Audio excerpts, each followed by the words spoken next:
Hello, YouTube pipers. It's Double O Pipe here, ordinarily called Rick. It's going to fire up my Savinelli Bing's favorite with Carter Hall.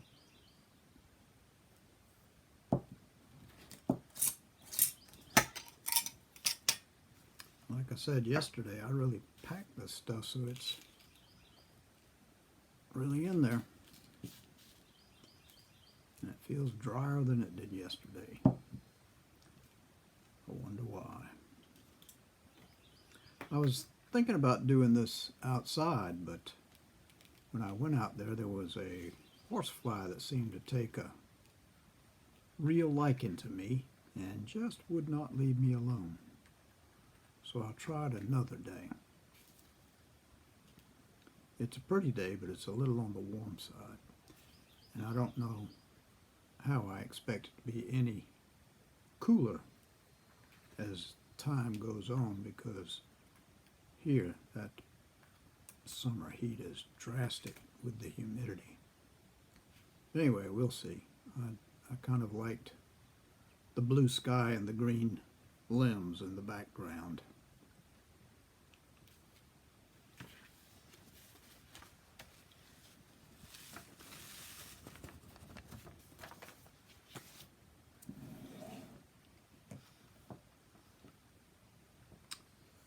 Yep, still smoking the Carter Hall, still smoking the same old briar.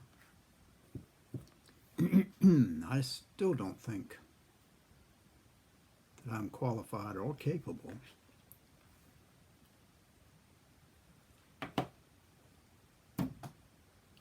of flies on the screen, of telling you what's in this or what this tastes like. I don't know, just don't know.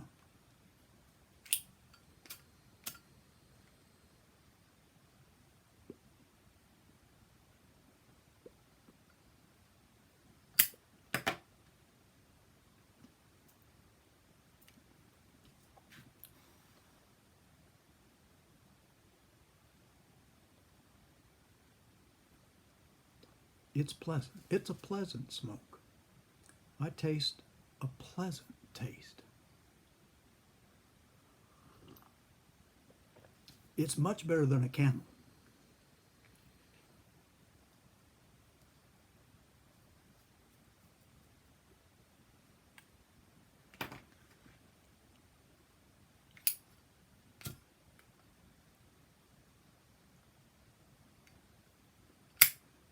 And I don't have ashtray mouth when I stop smoking it, like I did with Camels.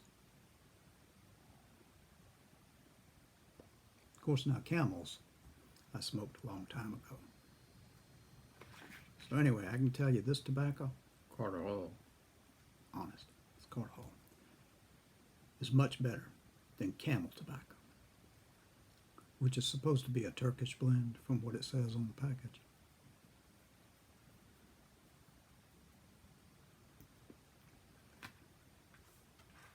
But anyway, that's my description of Carter Hall as it's being burned up.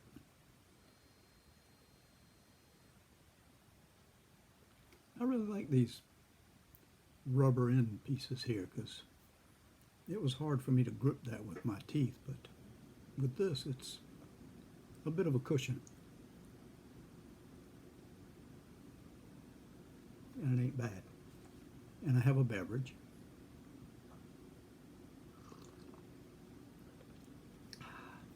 Hot coffee on a hot day.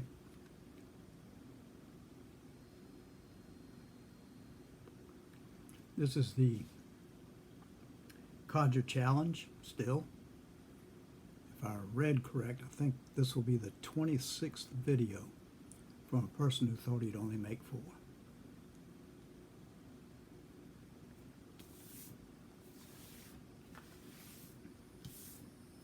And I thought I'd give Clyde a rest.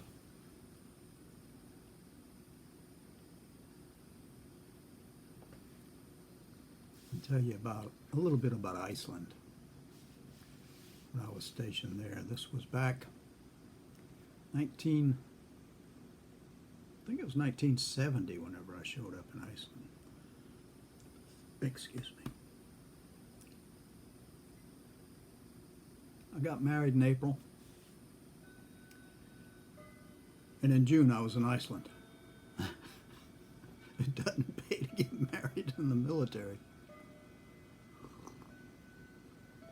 But anyway, it could either be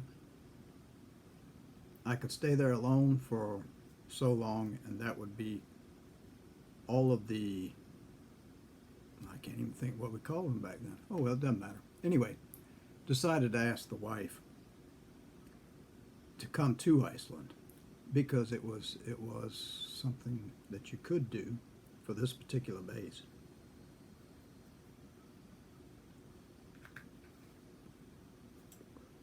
And I asked her if she wanted to come, and she said yes.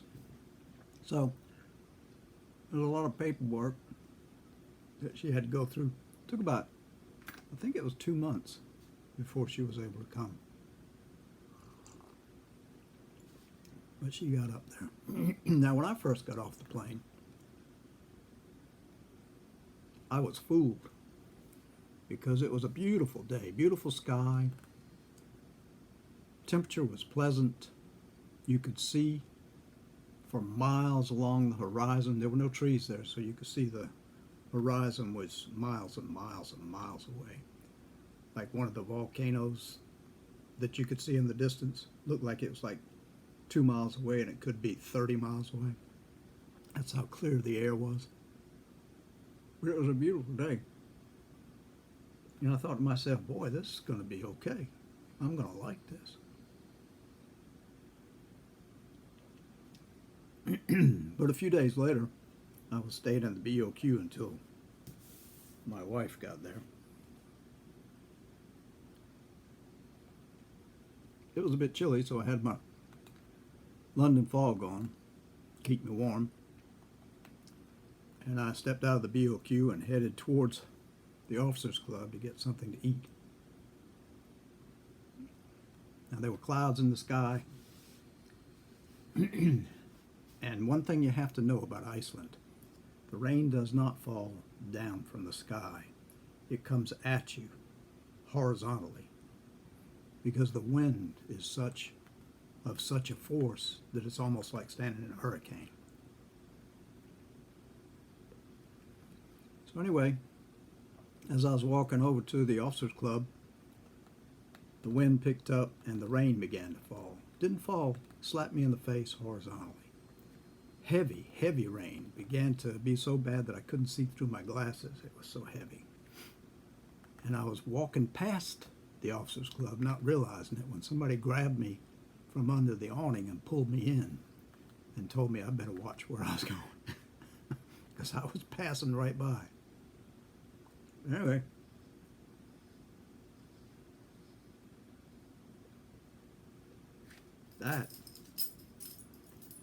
that was just an example of the wind when it came, picked up. Anyway, I say anyway a lot, don't I? So, after my wife got there, we found out we could live off base, so we started looking around. There was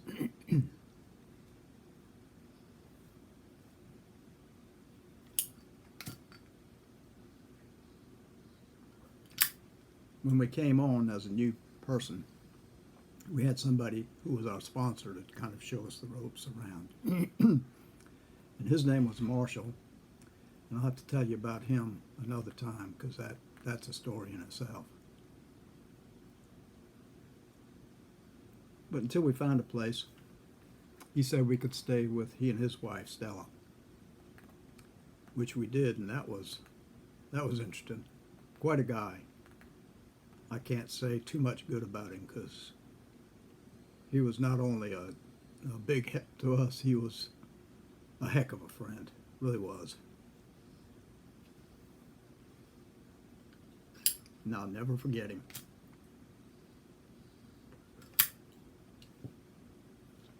But the wife and I looked around and we found a place we thought we'd like. It was a two-story. They made their buildings out of reinforced concrete, and I'm sure it's because of the weather and the way it came on like that. If you're living through a hurricane every other month, then you got to have something that's going to stand.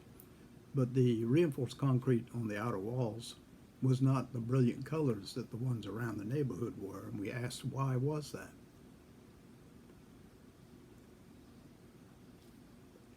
He said, we don't paint these. We have 10 years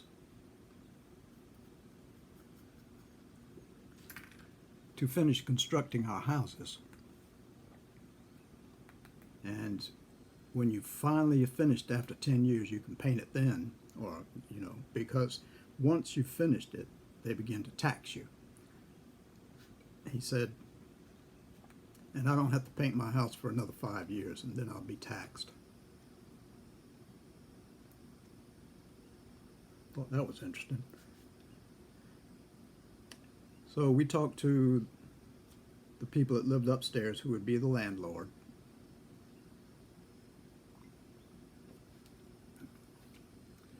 And we told him we would take it.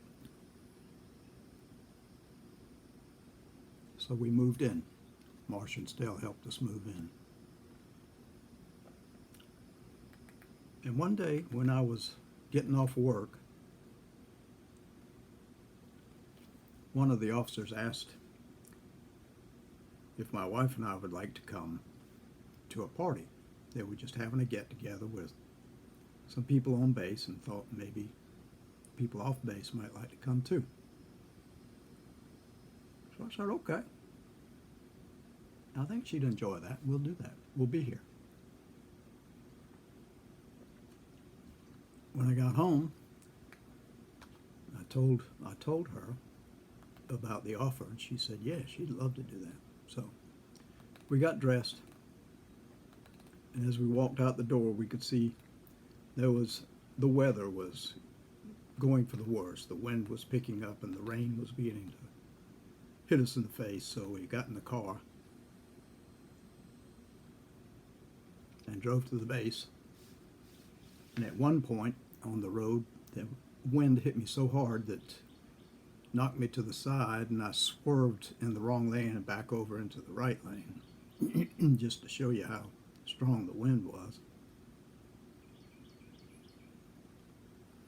We had to go through a checkpoint. It was like going through customs every time you went off the base or on the base. And we got to the parking area of the living quarters.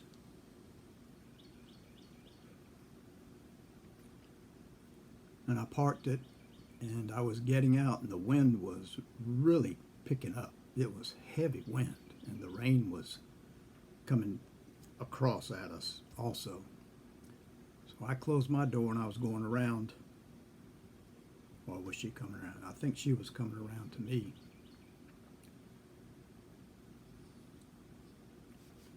And we were walking on gravel. The parking area had gravel in it.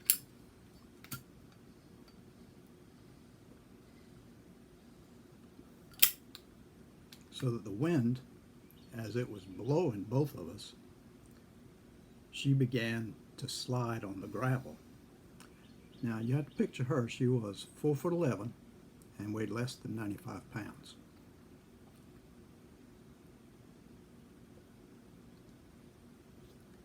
And she was losing her footing on this gravel.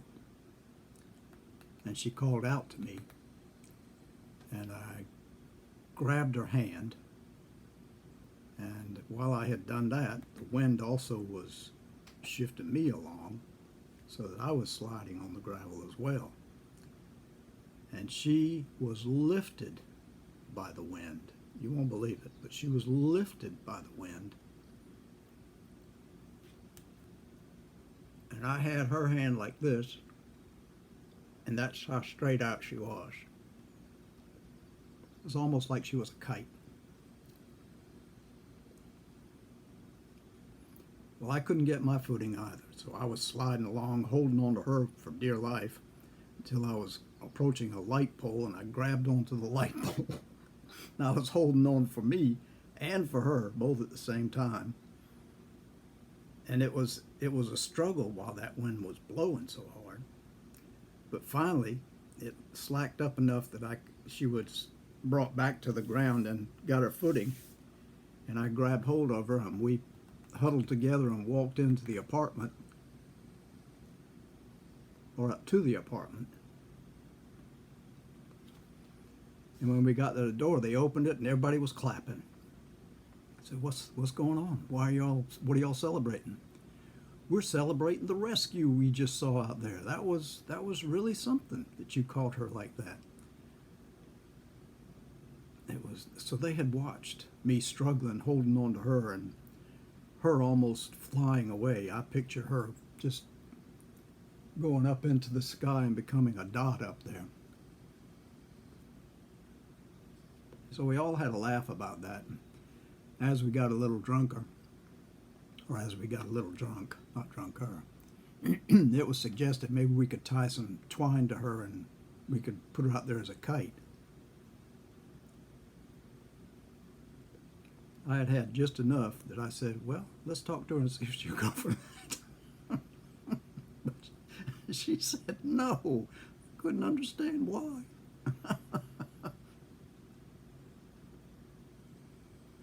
If you ever go to Iceland, be prepared. Be prepared.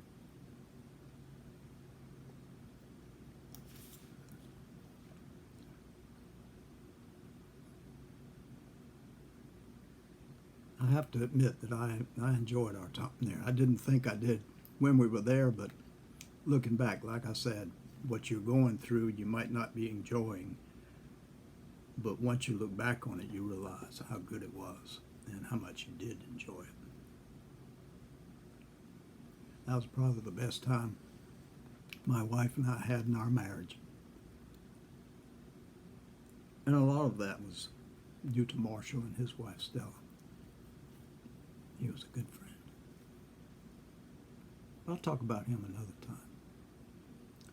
Right now, I think that's about all I got to say. I keep running this time up. I hope everybody out there is doing well.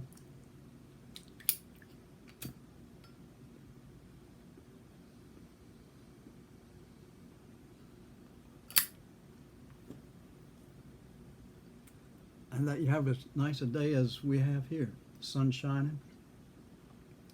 It's a little too warm for me, but there is a light breeze. And if it wasn't for that horsefly, you'd be out there with me.